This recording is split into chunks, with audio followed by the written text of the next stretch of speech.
Everything from clothing to household items are getting more expensive each day. The world of fast fashion has complicated clothing production by outsourcing around the world to whoever can sew them the cheapest. And now you, the consumer, are paying the price with rising costs. American Giant is about keeping things simple and close to home. They aren't affected by tariffs because their products never leave the U.S. So when you buy from American Giant, you're taking a stand for hardworking people, local communities, and quality clothes. American Giant directly supports American manufacturers and ensures you aren't footing that tariff bill. Support American-made, tariff-free clothing with American Giant with American Giant. Get 20% off your first order when you use promo code STAPLE20 at american-giant.com. That's 20% off when you use code STAPLE20 at american-giant.com. Life is a workout, and Smoothie King is here to help you power through. Whether you're grinding out bicep curls or muscling the couch across the living room, crushing morning miles, or sprinting through back-to-back meetings, Smoothie King has fuel to help you maximize your workouts, own your recovery, and elevate your game. Give your body the energy, protein, and power it needs with a lineup of delicious smoothies made to help you conquer your goals. Only at Smoothie King. It's concert day, and we have the opening band here tonight, Funeral Portrait. How you guys doing? Hello, good. Thanks so much for coming, guys. Of course. I won't make you go around the room and introduce yourself. We'll just kind of do that as we ask questions. Here's the first thing that I want to let you guys know.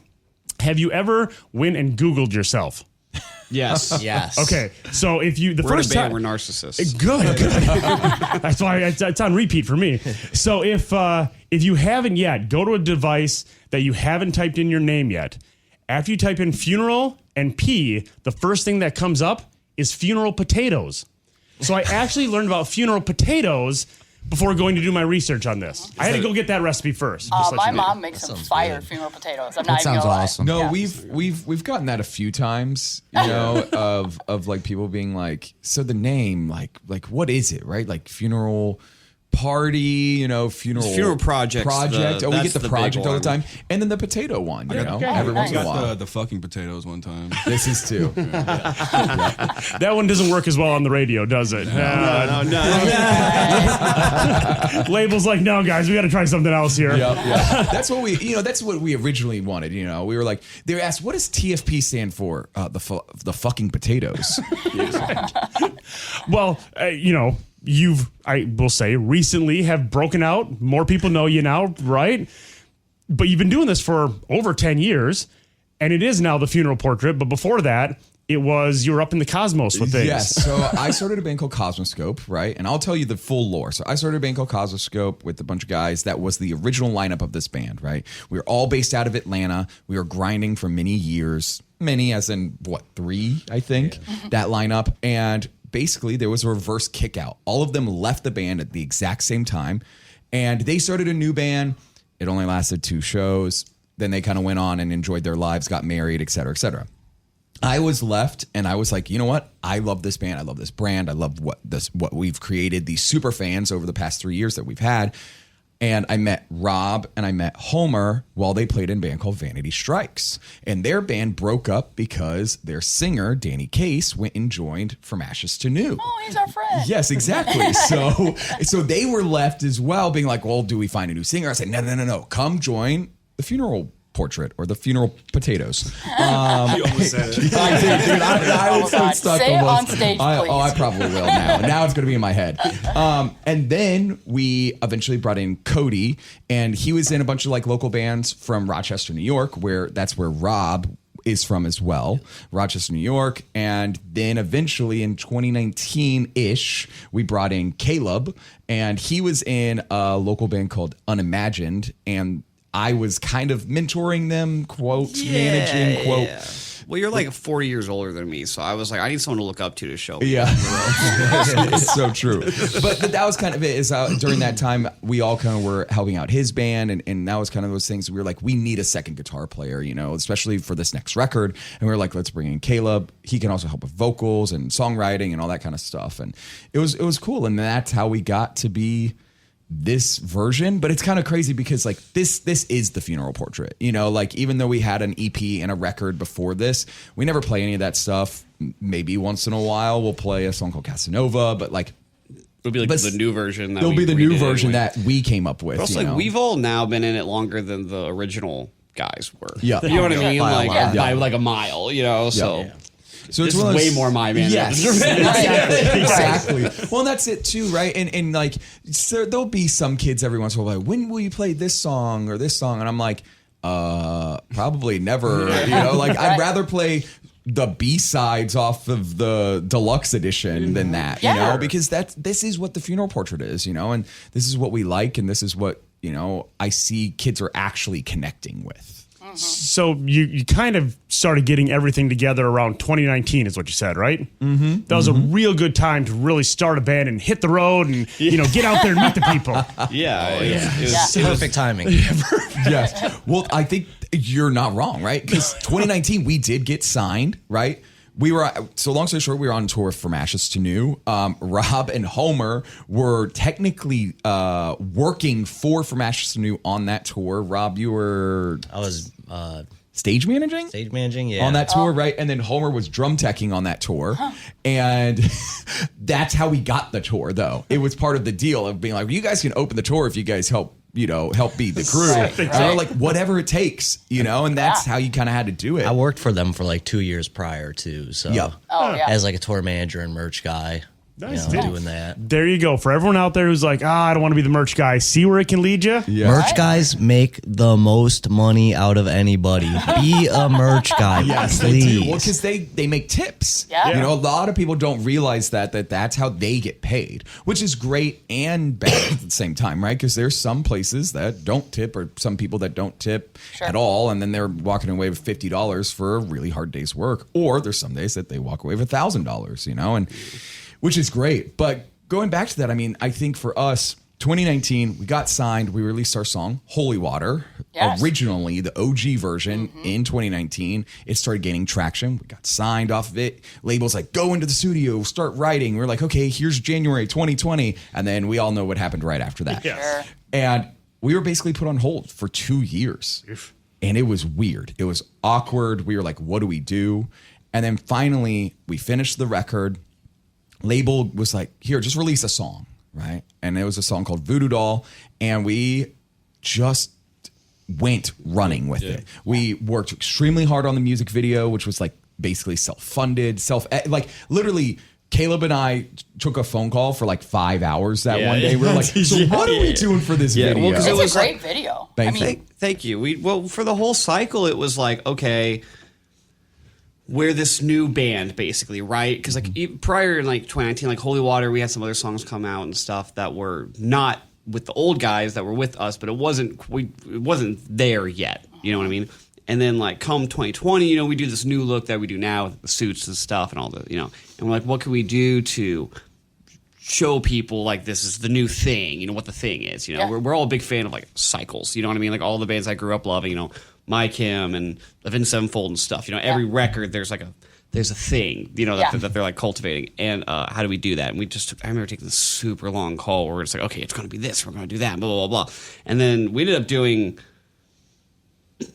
8 music videos for this cycle. Or a lot. Or 8 or 9. I don't even know. There's literally 2 or 3 songs on the record that don't have a video. Yeah. But which was not what we intended to happen, but c'est la vie. And so we, but for every video, so we started making this story that like as the videos were coming out, it's linear. So it goes from Voodoo Doll in successive order up until Suffocate City.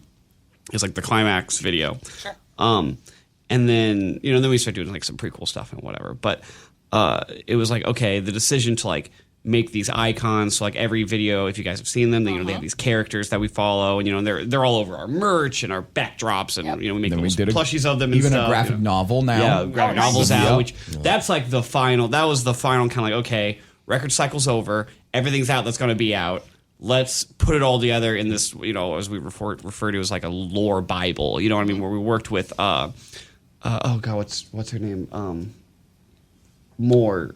Yep. I can't remember her first name. I feel terrible. But we worked with Alan Moore's daughter, who Alan Moore, if you're familiar, Did Watchmen. did The Watchmen, did Oh, V for gotcha. Vendetta. Joke. He Yep. did. I mean, Killing any, Joke, I mean. Killing Joke. I mean, any like the greatest graphic novels you've ever heard in your life, kind of guy. You know. Sure. But his daughter co-wrote the graphic novel for us, which is really phenomenal. She did such a great job. And so, like now, we can tell kids, hey, read this. If you want to That's- get what's going on. That's Oh, the, yeah. this is like the thing. And you know what I mean? that's kind of with us, like, people want that, though. Like, Yes. people want more than just music now. Well, it's Einstein. You know what I mean? Yeah. Like, it's like when you look at them, they do the same. They do their own version, their own Yep. world of that. You know what I mean? And I Same think with the music videos. the how music they all videos, come together. exactly. Yeah. It's all successive, you know, Yeah. and Ghost and Yes. to, you Now know, Bad Omens Bad Omens, and does, Sleep yeah. Token. You know, I Yeah. mean, I think people want something they can sink their teeth into. You know, Yeah. they want something that they can kind of dig into beyond just like, oh, this song is sick, like that's cool, but like. In a world where I think it's easier now more than ever to make music, which is like awesome for people who previously it was inaccessible to. The flip side of that coin is you now need to be more than just music because there's music everywhere. You know what I Sure. mean? Of varying quality degrees. But, you know, having something that elevates you above your peers, you know, or through the noise is Yeah, Or and you you know, find speaking that of thing. making music, like you talk about how easy it is to make music. You know, you've got Holy Water and you've got Voodoo Doll, your OG songs, which Voodoo Doll is my favorite. I mean, I've been listening to that since it was just you guys. Yeah. But then you've got Voodoo Doll with Eva, from Yes. our friend from Eva Under Fire. Yep. You've got Holy Water with Ivan. You've got Suffocate City with Spencer. So, like, how does that stuff come about? And do you guys actually get together to do the vocals, and or is it one of those new technology things where you can just be in two different places and put everything together? it's really like so like we get the song together first, Yeah. and then it'll be like, you know who would kick ass on this, you know, Yeah. and then it's reaching out to people, you know, and we'll Sure. get like I would we like And with that's kind of like what we did. So Yeah. so with it is our label was basically like the easiest way to grow a new band is by having a feature on it Yep. now, right? And that I think what it does is it makes not only for streaming but even for y'all here at radio. It's like, oh, I've never heard of the Funeral Portrait, but I know Spencer from Ice Nine, or oh, I know Bert from The Use, or oh, I know Eva from Eva Under Fire, or Ivan from Five Finger, right? And it's like, what is going to make a listener want to check it out, right? Without them being like, oh, I've never heard of that band, whatever. Next. So the best thing about it is we kind of did come up with kind of like a list, but I don't know. Besides, I think Bert was on there and Spencer was on there too. Yeah. You know, and then eventually we did the tour of Five Finger, and Ivan kind of started taking a liking to our band and being super nice and cool. And, you know, I would sit down at dinner or something and he'd come sit next to me and we'd just talk or say hi to the guys or whatever it is. And one of those things just kind of happened. And with that song, it literally was originally supposed to have him on it, but they was, you know, this was what, 2 years ago or a year ago he was supposed to be on it. Yeah, like a year ago he was supposed to be on it. And they were on tour in Europe. They had a week off before their U.S. tour. And Oh, he yeah, was they were like, on tour for like 10 years straight. And they were like, there's no way. He was like, there's no way I can get in the studio. Like, Sure. and they still needed to practice some new songs that they were going to add to the U.S. set. So and he was God like, forbid he sees his kids. Exactly. So it was one of those things that it just didn't work out. And then, I'm not joking, he reached out to his team about, hey, the Funeral Portrait, Holy Water, let me feature on it. He literally was like, let me do it because I want to help the band out. I like them. What can we do about it? And so he was just like, let's just go. Well, that has to make you feel great. And it was. Yeah. It really was, you know, and it's same kind of thing with We saw with him at Bert and- Hogfest. Yeah, we just saw him the other day. And it was so sweet. Like, dude, he came up, he was giving me and Cody big hugs. He's like, "Oh, congratulations, warm guy." dude. Dude, he was he's a very extremely warm guy. And he was just Physically like, and emotionally. yes. Yeah, well, I meant like emotionally, but I mean, I'm sure he had some body heat going on. Looks like he works out, you know what I mean? He's a tight guy, you know. But he was so sweet. He was saying, "I'm so proud of you guys," you know. And this went, you know, he's like, That's "I was awesome. number one for like a month. That's awesome." Blah blah Yeah. blah. You know, he's just such a sweetheart, such a genuine, really like get what you see guy. You know what I mean? Cool. Yeah, well, I mean, you know, when you're at that level, you really don't have time to piss around and, you know, go Right. back and forth. You're just like, hey, I'm either doing this or I'm not. Like, Right. let's go, Yeah. kind of thing. Absolutely. So, on that song, was it always the plan to first originally put out without him? And then all of a sudden it's like, hey, the version with him is now done. Get this out instead. So, because originally Holy Water was in 2019, right? And that song, I remember because it was Cody and myself, and then our producer wrote that song. It was literally like us three in a studio in North Carolina, and we were like, I don't know what to do. We were just like, let's try something. Let's try something completely new that this band's never done. Let's write a song, I'm not joking, that sounds like it would be a Netflix opening, right? And that's literally what it was. It was like this, we want it to be synced, right? We want someone to be like, I want that to open my show, or I want that to be played on the radio or my video game, right? We were like, let's just try and see. So we wrote a song about how long we were this band that nobody cares about, you know, and all the crap that we've been through.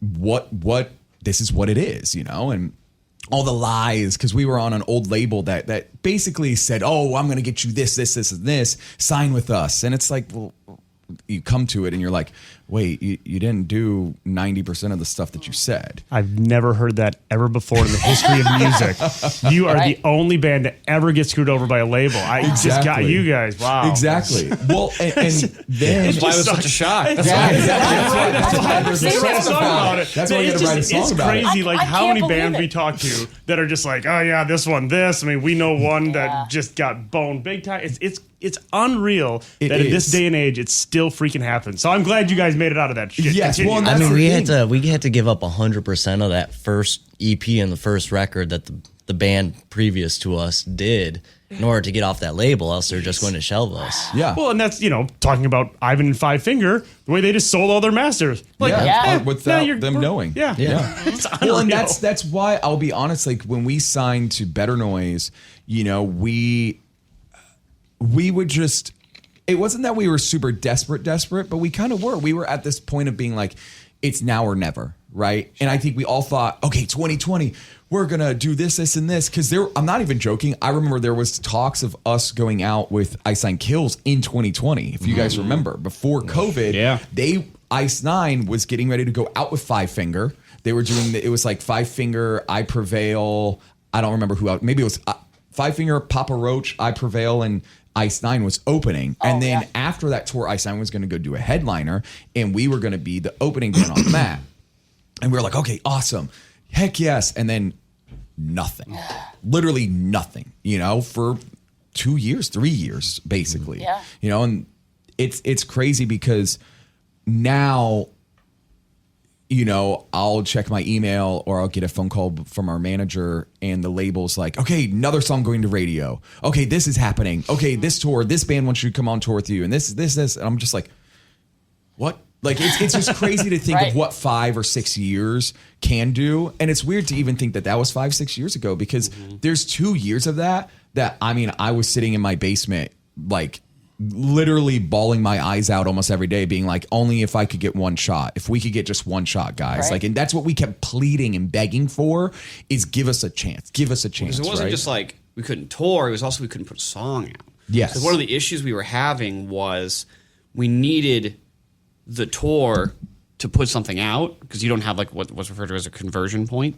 It's like, but we couldn't get the tour because we didn't have any new music out, so our numbers weren't going up. We didn't have any interest. Sure. So it's like we can't land the tour because we can't put the music out, but we can't put the music out because we can't land the tour. Yep. So it's like I don't know what to do, and we were stuck in that for like 2 years, like for a long time. like way too long. And what had happened is then eventually they said, okay, here's a song, right? And eventually Dark Thoughts came out, right? Yes, that's And my favorite. Yes, so I think that is really connected really well with a lot of people, and I think it's definitely a fan favorite, and now it's becoming like a bigger favorite. It's being taken to radio, and it's this whole thing, and we're really excited because I think that's the song that kind of did it for us. Is we played Silver Scream Con. Yeah. Which is Spencer from Ice Nine's convention. And there was a lot of industry people there, and SiriusXM Octane was there. And they were like, hey, we're going to spin this song because it's so cool. We want to play it. So they started playing it. That was literally like our first time playing that song too, wasn't it? It was like real. It was one of the First or second time we ever played that song because it wasn't. We liked it and we thought it was a good song, but we weren't thinking of having it as a single though. Sure. But the I know There's it always was a that single. debate about Yes. what's the single. I'll stand 2 feet on that. When we first got the masters, I said "Dark Thoughts" is one of the big I songs. mean, Nobody believed me. I would go with you because Well, what it was is in my brain, what the label kept saying is you get 1 or 2, right? You get 1 or 2 singles, Sure. right? You get 1 or 2 singles, It's not really not that 8. much that way. Like, yeah, but the way singles are being released, it's almost not that way anymore. No. Like, I mean, Well, nowadays I feel like you need a 15-song record to have enough material that doesn't get released to make it feel like a record came out. Right. You know, so many for bands sure. their Oh, yeah, album like comes that out, like, Falling oh, I Reverse get 3 new record? songs. Oh, no. That's sick. every single one of those songs was 3 years ago. And I think what it is now what you're seeing is a lot of bands or artists are releasing 1 song and then the record. Yep. Or, 2 songs and then the record. They're not doing the 8 songs, or they're not doing a record at all and they're just doing singles Yes. and then they're putting out the record all together. There's 2 ways of doing it. And it's hard because like with us thinking about what's next and what we want to do, that's hard because I do want every song to have its day, but at the same time, especially when we talk about lore and we talk about this stuff, like Yes. we're going the lore and what we're going to do is going to get bigger, and we're going to double down on a lot of things, especially when it comes to the music videos and the icons and all this Nice. stuff, because I think for angel. us, yes, exactly. Yep. And all that kind of stuff. We love that. And I know that our fans love that. And it's also what makes us a little different, and how creative this band can actually be. And because we don't rely on anybody else but ourselves. And I think that's kind of what made us stick through this is we got the opportunity to take Dark Thoughts, right? And I just ran with it super hard on social media, especially on TikTok and stuff like that. And it just went, Yeah. and kids really connected with it. And then that is what showed the label, hey, and the people that work at our label, they love us. We're like their favorite band at that label. And they say that every single time. And I hear this from people outside of the label too. So now I know it's real. Yeah. Like it's not just them blowing Oh smoke my God, up it's there. legit. So yeah. So for us, it's one of those things that they really believed in us. And that's all it took was we did take that. We had that one shot. We had that one little opportunity, right? Like the Eminem song. And we literally grabbed it. And we have just been running with it. And that's why we're on tour forever, too. We're literally on tour for 290 days this year. So that brings me to my next question then. We've been talking about a lot of music here with the Funeral Portrait. What do you do when you're not doing things with music and touring and the other 70 days a year? Magic the Gathering. Excellent. I'm glad Homer chimed in. I was Yeah. waiting for He had one hot take and it's been the best so yeah. far. My son plays. I can tell you, my son has spent so much money on Magic cards. Oh, you. He thinks it's an investment. I'm like, is. no. It is. It is. can be. Oh It my is. God. Well, I got these are gonna 5 be decks in the worth. RV right now. Oh my God. There's cards that came out in the 90s or early 2000s or whatever that I'm sure all their parents were like, throw it away when we remove, that are worth literally thousands of dollars. I know we met a He guy keeps telling me at that, but I'm Yes. we went to when we were at Astronomicon, the guy in the booth next to us, he's like, yeah, I sold my brother's Magic card collection and I bought a house. Oh my God. No, it's a My crazy. son and was he's like- right for one time. Yeah. And then he's like, I sold my brother's Magic collection, I bought a house. I sold my Magic collection, bought a second house, and then now I rent out the house, and that's how I live. Yep. Oh my God. No, it's a true thing. Well, I do like Pokemon. That's like my thing. sure. I do like playing Magic. It's just hard because like I am a little bit busier than everyone else because I stand at merch and I do the more interviews and I do this. There's a bunch more stuff. So I don't get as much free time as they do. But when we play Magic, or when especially they play Magic, it gets heated. It gets a little crazy. When a certain person plays Magic with me. For sure. For the people at home, everyone's looking at Homer. Yeah, so every once in a while. Every once in a while, you got to be like, "Hey, man, it's just cardboard." Dude, the other day when Joe, our photographer Joe, he's the other guy that we play Magic with, he was like, how many times do I have to tell you it's just cardboard? But it's an investment. It's also an investment, yeah. So that's the big thing on tour. Is that the big thing also when you're at your individual homes? You're doing that, or is it just more? We all have our own. I mean, well, chilling? I don't know that any of us know what we do when we go home because we haven't been home long enough to do anything. Well, write music too, because Yeah. that's it too. Is right now we're slowing down off this record, right? Like it's been out since September of last year, so almost a full year.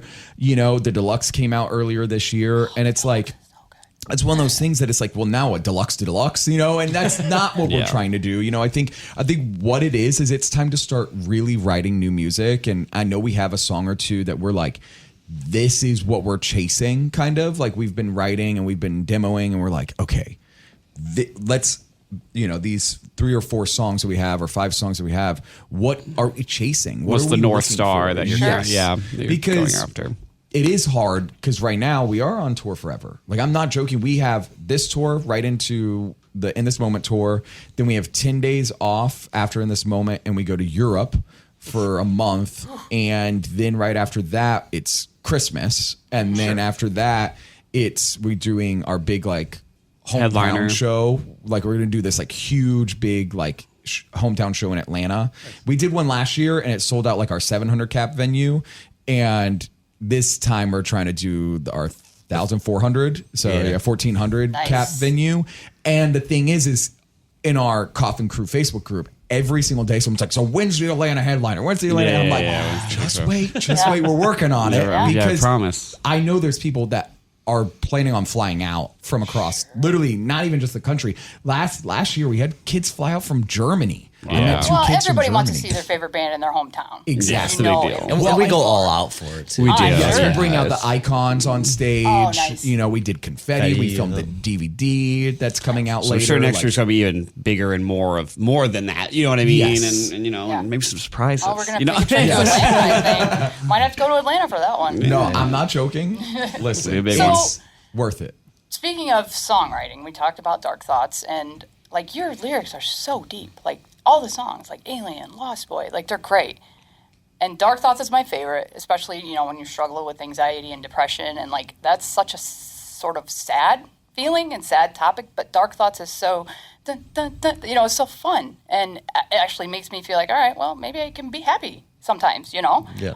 But how do you guys, when you write the songs and the lyrics are so deep, how do you decide that, this one's maybe going to be a ballad, or it's going to be more upbeat, or even if the subject matter might not be super happy? You know what I mean? It really depends on what your starting point is. There's a lot of times where you'll start with a track, so it's like what the band is playing, right?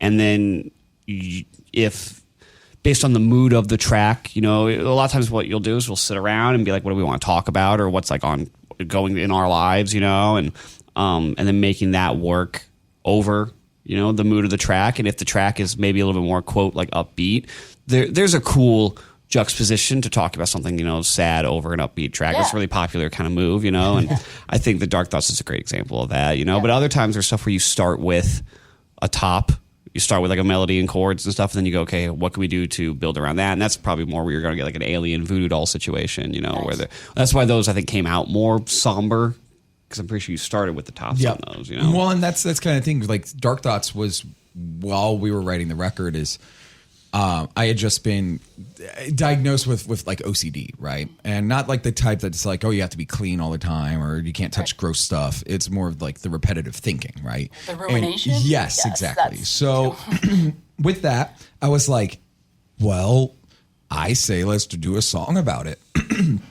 Not knowing that it was a very popular topic right then and there, and not knowing that it's become like a thing that people are realizing is more common, that We're not alone. Yes, exactly. And especially when you have these things, because basically what had happened to me was I felt like I didn't sleep for a whole week, right? Because I was sleeping for like an hour a day. And I was like, something's wrong. I need to go figure this out. So I spent a lot of money and figured out what's going on and how to combat it and what to do and get better. And, and it's one of those things that it's like, we had to write about it, right? In the best way possible.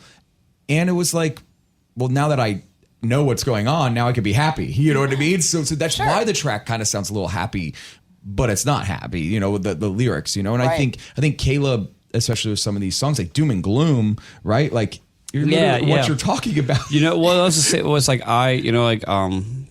Doom and Ugly, the song with Bert. I did both of those, and like so Doom was about like I have ADHD, which like I think is extremely overdiagnosed and kind of like trivialized a lot of times, but it does impact like every thing in my life, and the older I get and the more I've like, especially when I was younger, it's just like, oh, well, it means you can't sit still in class, or whatever. But as I became an adult and I looked into more about it, it was like, oh, like all these things that I just thought were like wrong with me that I like am lazy about or whatever, I'm like are chemically ingrained into me, which is a whole different thing you have to like handle and figure out. And and it's like that song was talking about that, but that song is like, I don't know, those verses are really like kind of upbeat, but we get a little acoustic bit. That song came out really cool. But like, and then like Ugly, which was another like single that we did, was really about, I think a lot of people interpreted that song after, which was funny because, when you write something, you don't necessarily always think about like, it's from your perspective. You know what I mean? And so like, I'm like, well, obviously it's about this. That's what I was talking about. You know what I mean? And like, you don't even think about like what other people would say. Some people when that song came out interpreted it as like a relationship thing, right? As like being about like a breakup, you know what I mean? A lot of people are like, oh, this is my breakup song. Which like if that's what it means, that's what I love about music is it means what you want it to, you know what I mean? And what is relatable to you and is makes you feel seen. But I did not write about a relationship. It was about like being when you're really depressed and when you're in this like bottom of the barrel place and just like the super negative outlook I would catch myself feeling all the time, where it's like everything around me sucks. And the title line, though, You're So Ugly When You Cry, is like looking at like someone that I care about and being annoyed that they're like, I'm in such a bad place that I'm like annoyed with people around me trying to experience their own thing. You know what I mean? And how like I was like, that sucks that I feel like that, And right. like, and when you can tell, like, you should be happy. Yeah, or like, but things are weird. It sucks, and that's but that song is like not a sad song. It's actually one of the fastest songs on the album. It's like one of the more punky songs, And so going back to the original like statement that we started with, that started with I had the hook idea for that song, and then we kind of built it around it, but we wanted something fast and fun. And so sometimes you're kind of working in two worlds where you're like, I want to talk about this thing, but I also want to fill holes on this record or I want to develop this sound in a way that it is meaningful, right? So, sure. It's sometimes you want to purely just serve the thing, but the thing is we're an emo band. Like the lyrics are always going to be like a little bit sad, so we can't just put out 13 ballads. That sucks. Like it's going to be a little bit sad, but I also want it to be. We almost did. Right. So this is the thing: true. is this record okay? Like there's like 6 versions of this yeah, there's I guess there's technically 3 or 4, right? Mm-hmm. And the first version it was just 12 slow songs except for Suffocate City. Like literally Suffocate City was it. And Suffocate City is not necessarily fast. Like, right. It just has kind of like a like breakdown-ish, mid-tempo, you know what I mean? yeah. So it's like, okay, but like it's not fast. And when we basically some changes happened at the label, we got new A&R, and she was like, I love this record, but I feel like where are you guys on this record? Like where is what the Funeral Portrait is now, not the Funeral Portrait 4 years ago when you wrote the record? Because that's it. We sat on this record for so long because of that, And we kind of all sat down and we were like, well, we need a fast song or two. And so Caleb started cooking and came up with You're So Ugly and Doom and Gloom. And then we brought back some older songs that didn't make the record, like Hearst for Two, which is so good. Yeah, it's great. Guys, could you imagine? That, because that song almost didn't make the record. And the reason why is, to be real, there was a lot of battle for power of this is my record and I believe in this band label wise or producer wise, that I didn't write the song, so I'm not gonna it's not going on my record or stuff like that. And that's nothing in this room had a say in that, right? And that sucked. And so when finally the right person at the label came in and was like, listen, no, this is your record. What do you guys want to do? And so we showed her some songs like Chernobyl, like You're So Ugly, like Doom and Gloom, like Hearst for Two. And we were like, these are the songs that need to make the record. And thankfully they freaking did. Yeah, absolutely. Because it was a whole different experience. You know what I mean? There's even a couple, we ended up cutting 4 or 5 songs to Lost Boy got cut, and there was 2 or 3 more that got cut that I don't even think even ended up getting released in any capacity. Precious Things never came out. Friends Like These, maybe. Friends Like These, it's on the deluxe. It's on the physical. It's only Yeah. Well, or someone did. I think someone did leak it. On someone YouTube. posted it. It's on YouTube. It Yes. was funny. So, but Lost Boy came out on the deluxe. Prince of Thieves technically came out on the deluxe, but it was physical only. And there's another song that got cut that I don't know, whatever, 10 years from now when we do the super extra 10-year deluxe, we'll throw it on there or whatever. But, Open the vault. yeah, when we Right. open the Disney Vault, you know. Yep. But like, I mean, even for the deluxe, speaking of like, so Evergreen and Skinny Lies are new songs. Those were not written. We did those in the December sessions. of last year, right, guys? Yep. December of last year, yeah. You know, like less than 12 months ago. You know what I mean? Like we just did those songs, And then But we recorded them in January. yeah, that's what I'm this year. saying. Like, we literally Wow. just did those songs, and so like, but that was because like when they were like, we want to do a deluxe, we were like, okay, well, I don't just want to like slap some B-sides on it, because to us, our mantra was like, well, if it was a B-side, it was a B-side for a reason. You know what I mean? Sure. Like, you know, if it was that good, we wouldn't have wanted to cut it for a different song. You know, and like Lost Boys are cool. It is a good song. You know what I mean? So not to say like it sucks, but it was like we also wanted to do some new stuff. You know.